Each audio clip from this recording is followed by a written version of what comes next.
Поштовани гледачи, добро дојдовте во Дневникот на телеканал 1. Најпрве на најава за дел од содржините кои следуваат. Почна со работа Адиент во Струмица. Инвестиција од $20 милиони која треба да обезбеди работа за 1300 лица.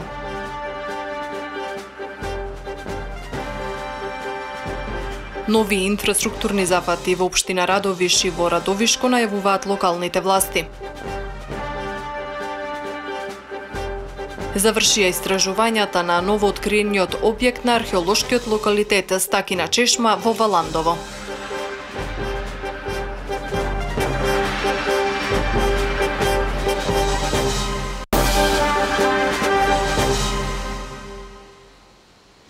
Во технолошко-индустриската развојна зона во Струмица денеска беше официјално пуштена во употреба фабриката за производство на навлаки за автомобилски седишта Адиент. Инвестицијата чини над $20 милиони американски долари, а треба да бидат вработени над 1300 лица. Во Тирс Струмица денеска беше официјално пуштена во употреба фабриката за производство на навлаки за автомобилски седишта Адиент. Инвестицијата е $20 милиони американски долари и ќе вработи над 1300 лица. На отварањето на овој прв објект во зоната присуствуваа премиерот Зоран Заев, американскиот амбасадор Джес Бејли, директорот на дирекцијата за Тирс Виктор Мизо и Владимир Тефлик, подпредседател на операции на Адиент. Подпредседателот Тефлик посочи дека ова е најголемата и најмодерна фабрика во регионот, инвестиција од над $20 милиони американски долари во која Адиент ќе вработи повеќе од 1300 лица. Дополнително, како што рече, потврдувајќи ја својата силна заложба за инвестирање во македонската економија. Покрај иницијалната инвестиција од 20 милиони евра, односно инвестицијата за изградбата на фабриката, Адиент вработува повеќе од 1300 лица од Струмица и од околината, и на сите овие вработени постојано им се обезбедуваат различни програми за дополнителна обука, усовршување и стекнување нови квалификации. Директорот на дирекцијата на Тирс, Виктор Мизо, посочи дека со денешното отварање на Адиент заживува зоната Свидовица, која се простира на 25 хектари. Овие активности со компанијата Адиент, која беше претходно Johnson Controls, барем за оваа дивизија, започна пред околу 6 години. Тука беше вклучена и претходната влада и сакам да им изразам и благодарност на луѓето кои беа вклучени во тој процес, го собираат Никола Груевски, Зоран Ставрески, Владимир Пешевски. Но истовремено голема благодарност и до Владимир, и до Вили, и до Петар, и до Наумче, и сите оние кои навистина одлучија и не поддржаа да Македонија беше избрана за сите овие инвестиции. И на крај, сигурен сум дека од страна на новата влада ќе се најде на иста ваква поддршка не само во процесот на привлекување на инвестиции, но и на помагање на инвеститорите да тие бидат задоволни, среќни, успешни, за да можат и понатаму да продолжат со реализирање на инвестициите и нормално да имаме и други успеси во иднина во Македонија. Амбасадорот Бејли посочи дека ова е одличен пример дека со заеднички напори може да се развива економијата и подобра иднина за граѓаните. As you may know, the first investment како што и самите знаете, првата инвестиција на Johnson Controls, на неја се работеше прво од една влада, а потоа продолжи да работи со друга влада. И ова го спомнувам не само како историски куриозитет, туку да напоменам дека успехот на Македонија зависи од соработката на сите. А пак председателот на владата Зоран Заев истакна дека како влада посветена на евроатлантските интеграции ги отвара можностите и за бизнисот. Отварањето на американската фабрика Адиент почна да се гради пред доаѓањето на новата влада, овде во технолошко-индустријската развојна зона во Струмица. Проектот го почна претходната влада, тогаш жадов поддршка како градоначалник на овој проект, го поздравив. Еве денеска имам честа да присуствувам на неговото свечено отварање, да го поздравам и да ја понудам целата поддршка моја и на новата влада во незината перспектива која што ја проектира овде за Струмичкиот регион и за нашата Македонија. Ова странска американска инвестиција отвара работни места и поради тоа е од огромно значење за граѓаните на нашата земја. Инвеститорот ќе остварува приход и профит граѓаните на Македонија ќе бидат вработени, а државата ќе си наплаќа данок. Сето тоа е добро и корисно за сите и тука сум да испратам порака дека ние, како сериозна и одговорна влада, го поддржуваме овој значаен проект. И сакам да ве уверам дека ќе одиме чекори понатаму во работата во интерес на граѓаните. Ќе работиме да обезбедиме услови оваа компанија, позната за регионот, која што се решила да инвестира тука, да остане и да се развива во нашата држава и да отвори нови работни места покрај најавените. За денешното отварање на американската фабрика Adient во Струмица се огласи и лидерот на ВМРО-ДПМН Никола Груевски на својот Facebook профил. Пред 2,5 месеци бев во посета на градежните работи во зоната во Струмица и како што тогаш ветивме, оваа инвестиција сега се остварува и ќе значи огромен потенцијал за развој на градот Струмица и сигурни најмалку 1300 вработувања во Струмица. Ова е конкретен придонес за развој на економијата и обезбедување на напредок на граѓаните. Токму затоа, еден од столбовите на ВМРО-ДПМН беше поддршка на домашното стопанство и привлекување на странски инвестиции за додатно забрзување на општиот економски развој. Ова е реален проект кој постои, а не празни ветувања какви струмичани можеа да се изнаслушаат од неодговорни политичари. Покажавме дека единствени си стоиме на зборот, единствени ветуваме реално, реализираме и полагаме отчет пред народот. Реализираме инвестиции, отвараме фабрики и нови работни места. Борбата за подобра Македонија никогаш не престанува. Со кренати глави гледаме кон иднината и оваа битка току-што започнува, пишува Груевски на Facebook.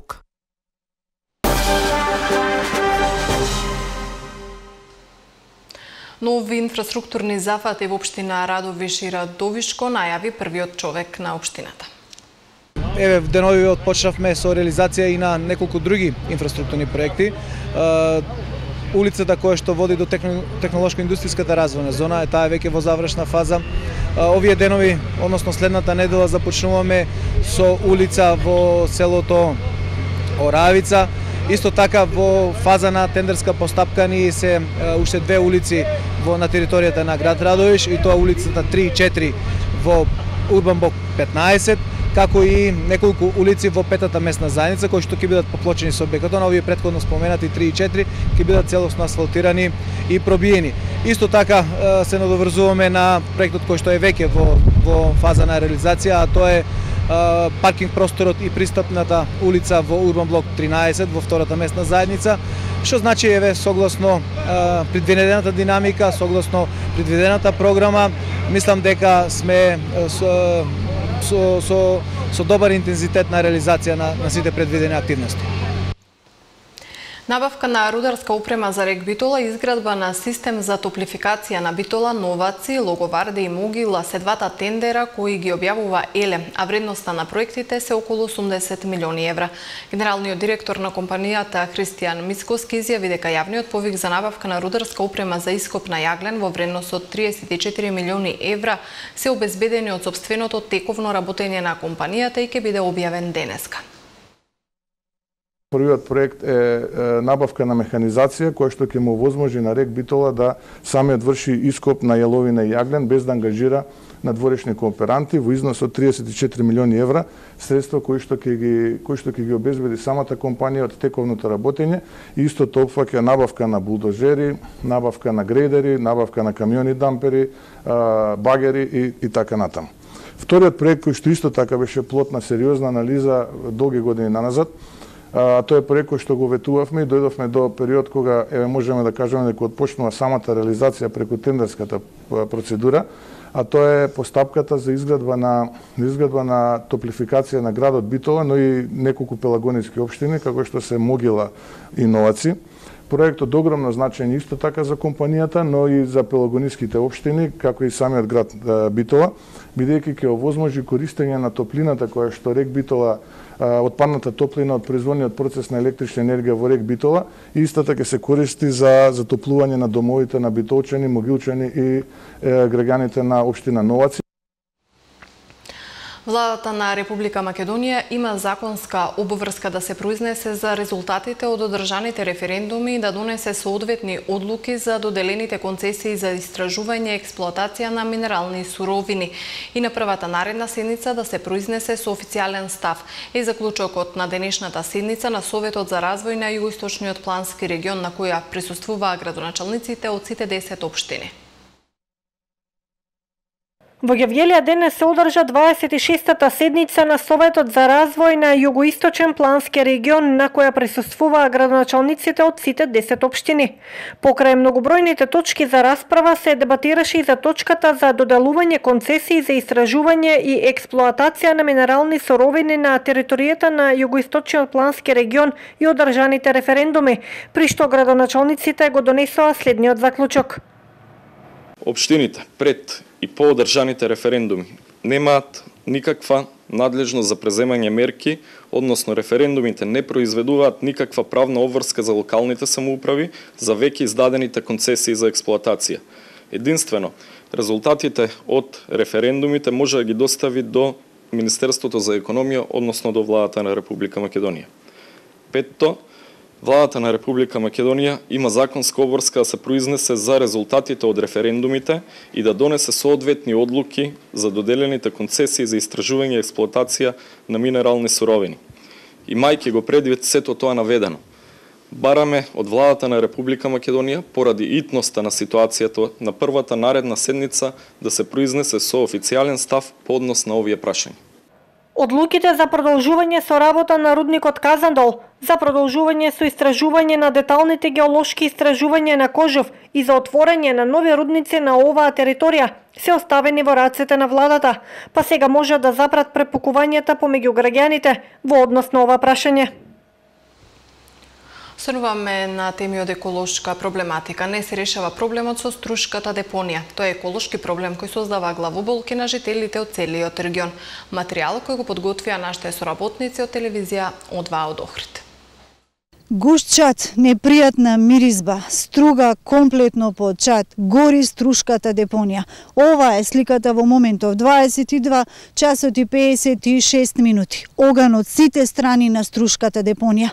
Сдруженијето Доста, кој што во многу наврати излегува на терен и бара спас од ова што се случува во Струга, и денеска апелираше. Велат мора да се најде спасот за стружани, мора да се најде излез од ова што ги гуши секојдневно стружани. За подсетување, струшката депонија гори од периодот на великденските празници. И покрај тоа што пожарникарските екипи постојано се обидуваат да го изгаснат огнот, сепак тој се ширеше. Васко Јолевски, председател од еколошкото здружение Каприкорн, истакна дека откако почна проблемот со депонијата, вчера вечерта пламенот и чадот биле најизразени. Загрижува фактот што само еден час пред да се разгори депонијата била целосно згасната од пожарникарите, додава Јолевски. За сега не наидовме на разбирање кај нити локалната, нити централната власт во тоа време, па сега нешто се преговара, но искрено песимисти сме од Каприкорн 2010 дека би се решило во едно догледно време ова прашање. Ние сакаме дела, не сакаме ветувања. Залажувањата дека ево сега ќе се згасне депонијата и проблемот ќе се реши, кај нас не поминуваат. Ние бараме дислокација на депонијата и во догледен временски рок пронаоѓање инвеститор или самата држава да изгради фабрика за рециклирање. Инаку пред 2 години беа иницирани средби со директорот на јавното комунално предпријатие, но истите не вродија со плод, додава Јолевски, потенцирајќи повторно на сите канцерогени материи кои се шират во средината. Итна седница за депонијата побара денеска пратеникот од ВМРО ДПМН Илија Димовски. Струшката депонија вели тоа е долгогодишен проблем кој ниту еден од градоначалниците не го реши. Ниту новиот министер без ресор Рамис Мерко, кој долги години беше струшки градоначалник, ниту пак коалицискиот партнер на СДСМ Зијадин Села не го решија проблемот со депонијата.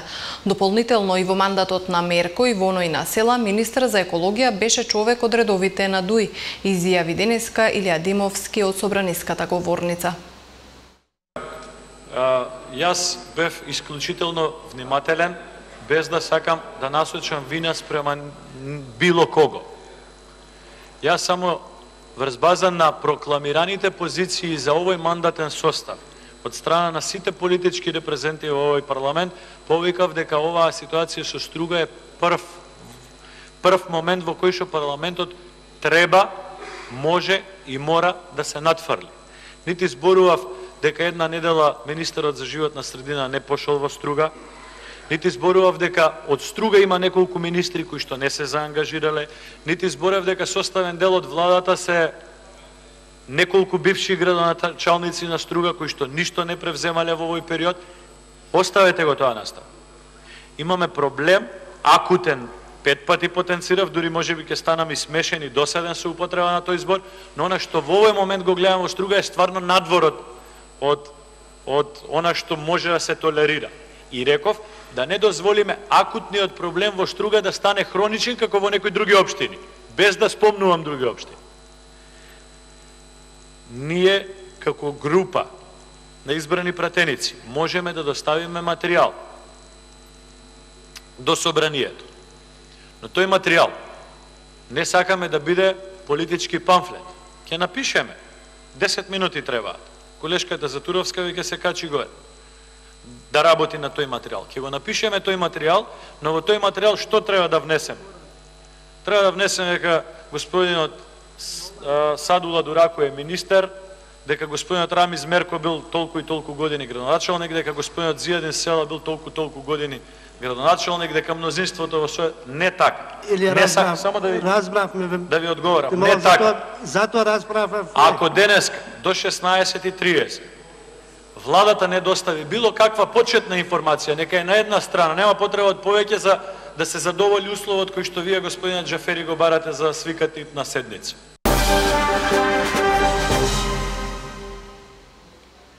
Зголемен е бројот на деца со проблеми во говорот. Најзасегнати се дечињата во предучилишна возраст. Логопедите апелираат до родителите да реагираат на време и да побараат помош од стручно лице, но и да не се оставаат децата по цел ден пред компјутери.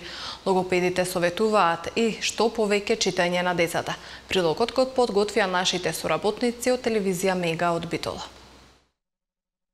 Зголемен е бројот на деца со проблеми во говорот. Најчесто станува збор за деца во предшколска возраст. Причините за овој проблем може да бидат различни, велат логопедите, но како општи причинители се појавуваат технологијата, странскиот јазик од цртаните филмови и неактивноста на децата. Брзото темпо на живење, најчесто живењето на одвоено живење од бабите и дедовците, се повеќе младите брачни парови живеат сами. Децата се најчесто пред компјутер, влијае врз развојот на говорот. Децата се повеќе се пред компјутери, гледат повеќе серии кои што се насилни, кои што не се со македонски јазик и се доведува до патологија на говорот, која што најчесто логопедите ја диагностицират навремено во текот на месец септември, после што следува рехабилитацијата на говорот. Логопедите советуваат што е можно повеќе да им се чита на децата, да се разговара со нив, да им зборуваме како на возрастни, затоа што во овој период тие имитираат се што ние правиме. Бабите и дедовците пожелно во сабота и во недела да ги земат децата, да им читат приказни, затоа што родителите се повеќе се зафатени. Мислам дека од суштинско значење.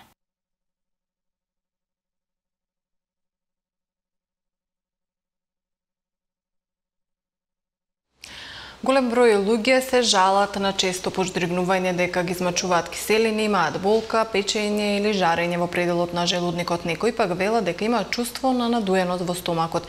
Сите овие симптоми според гастроентерохепатолозите укажуваат на појава на Helicobacter pylori, бактерија која, како што велат лекарите, е доста распространета во последните 2 децении. Речиси 70% од луѓето ја имаат познатата бактерија Helicobacter pylori, велат лекарите.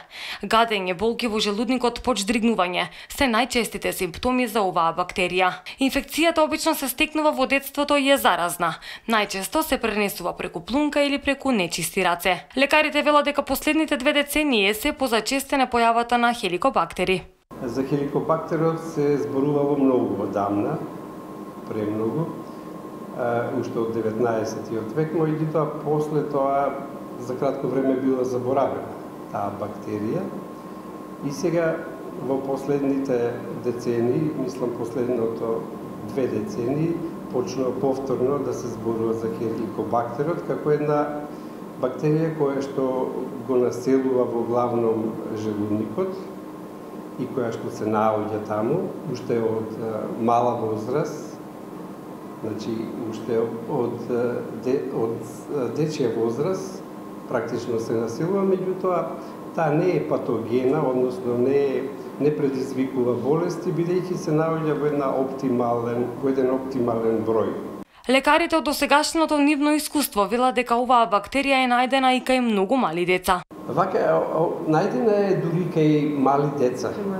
Значи, најдена е и кај мали деца бактеријата, меѓутоа бактеријата почнува да се размножува, односно да станува патогена кога ќе најде средина поволна, а таа е обично киселата средина во желудникот. И затоа сега во последно време као се употребуваат сода бикарбона као повеќе, како што некогаш се употребувала, за да средината се неутрализира. Се тоа периоди кога се нешто подобрува, односно да се најде некој начин да се спречи таа бактерија што да се размножува или што помалце да се размножи во организмот за да не стане патогена. Според лекарите, оваа бактерија е доста отпорна на примена на стандардната антибиотска терапија, бидејќи самите антибиотици не се доволни за успешно лекување. Неопходна е истовремена примена на лековите кои спречуваат секреција на киселината во желудникот и комбинација на два антибиотици во одреден временски период. Тие велат дека постојат повеќе протоколи за третман на оваа заболување. Денешните ставови се третман од 7 до 14 дена со тројна терапија.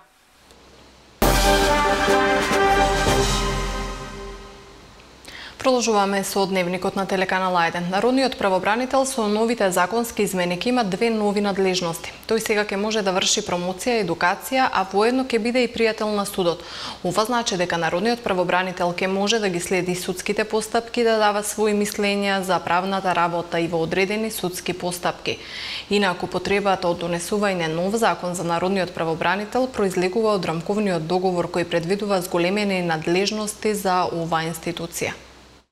Нови ингеренции на народниот правобранител му налагаат новите законски измени, освен досегашните кои беа насочени кон основните човекови права и слободи за гарантирани суставот, ќе треба да се грижи и за заштитата на начелата на недискриминација и праведна и соодветна застапеност на припадниците на заедниците во органите на државната власт. Исто така тој ќе може да учествува и во судските постапки. Со најновите измени во законот, народниот правобранител доби две нови надлежности, освен предходните кои што се однесуваа на работење по представки од граѓани во речиси сите области, тој сега може и да врши промоција, едукација и воедно е и пријател на судот, што значи дека народниот правобранител ќе може да ги следи судските постапки и да дава пријателски мислења за правната работа во одредени судски постапки. За овие надлежности во пракса да ги спроведува народниот правобранител треба да има пред се поддршка од државата.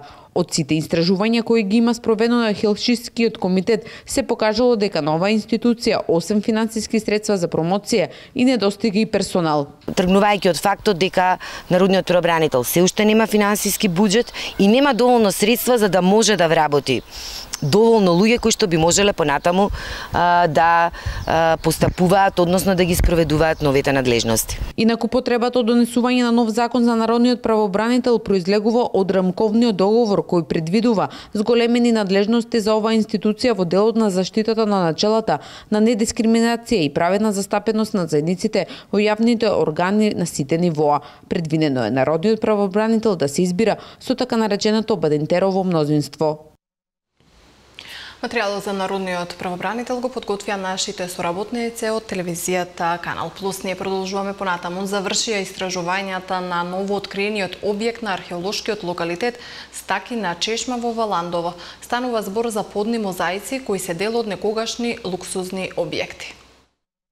Откриена е нова локација на локалитетот Стаки на Чешма во Валандово. Тим од археолози од Археолошкиот музеј на Македонија го завршија истражувањето на овој локалитет, при што пронајден е нов објект кој датира од доцно-римскиот период, односно од 4 век.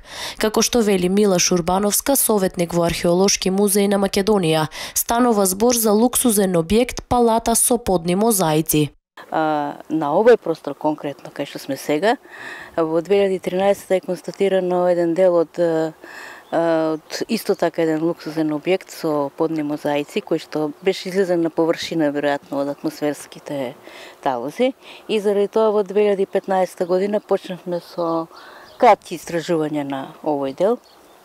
И констатиравме, иако истражувањата се кратки заради финансиски средства, сепак констатиравме дека се работи за втор објект, значи не само за првиот што го имаме истражено, туку се работи веќе за втор објект. Откривањето на овој објект, вели Шурбановска, укажува на тоа дека на ова место имало повеќе вакви луксузни објекти, односно палати со подни мозаици, и најверојатно станува збор за цел град кој датира од доцно-римскиот период. Според Шурбановска, новооткриениот објект исто така има подни мозаици и е украсен со многу фрески.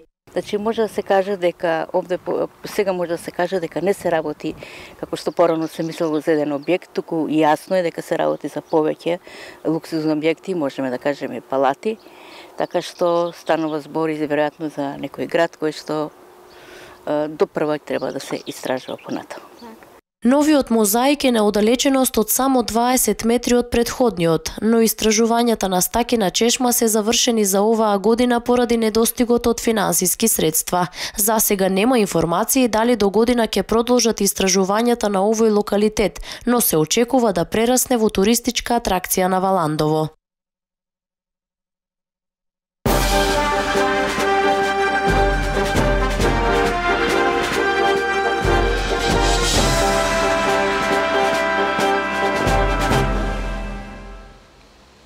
Во продолжение на дневникот да ги погледнеме информациите од светот. 5 лица, меѓу кои влијателниот републикански конгресмен Стивен Скалис, негов помошник и полицајци се застрелани во градот Александрија во сојузната држава Вирџинија за време на бейсбол тренинг. Полицијата го идентификуваше уапсениот осомничен како 66 годишниот Джеймс Ходжкинсон од Белвил, Илиноис, истрелал над 50 куршуми во напад што го карактеризираат како планиран и престрелката со полицијата што следела. Напаѓачот истрела 50 до 60 куршуми и тогаш ја слушнавме полицијата како доаѓа и отвара оган кон напаѓачот со пиштоли. Со апсолутна сигурност можам да кажам дека никој немаше да преживее да не беше полицијата од Капитол Хил, вели републиканскиот конгресмен Рендел Пол, очевидец на нападот. Продолжува потрагата по настрадани во пожарот што уништи Солитер во Лондон и во кој според досегашниот биланс загинаа најмалку 12 луѓе. Градоначалникот на Лондон, Садик Кан, изрази стравување дека бројот од 12 загинати може да биде многу поголем. Станарите на таа 24-катна зграда со социјални станови го доведоа во прашање начинот како е граден објектот. Продолжува и истрагата за причините за пожарот. Во заедничка акција на бугарската полиција и Европол во Бугарија се уапсени 7 лица, осомничени за припадност во криминална група, соопшти денеска главниот секретар на Бугарското министерство за внатрешни работи Младен Маринов. Како што јави БТА, станува збор за криминална група составена од бугари и шпанци осомничени за изработка на фалсификувани платежни картички. Во рамки на акцијата во Шпанија се уапсени уште 21 лице. Во заедничка акција на српската полиција и Министерството за здравство е откриена и запленета нова дрога која е 800 пати посилна од марихуаната. Станува збор за супстанца, синтетички канабиноид, кој кај луѓето може да предизвика тешко нарушување на здравјето, изјави за вестникот Блиц Елена Јанковиќ, раководител на Центарот за рано предупредување за нови психотропни супстанци при Министерството за здравство. Ова е светски важна вест, имајќи предвид дека информацијата од Србија преку системот за рано предупредување ќе ја добијат сите земји од Европската унија, истакна Јанковиќ. Според неа, во Србија оваа дрога веднаш ќе биде ставена на листата на забранети психотропни супстанци, а се очекува тоа да го направат и другите земји. Оваа супстанца припаѓа на групата психотропни супстанци кои можат да предизвикаат тешко нарушување на човечкото здравје. Поштовани, тоа беше последната информација во ова издание на Дневникот. Ви благодарам за вниманието со кое не следевте. Пријатно.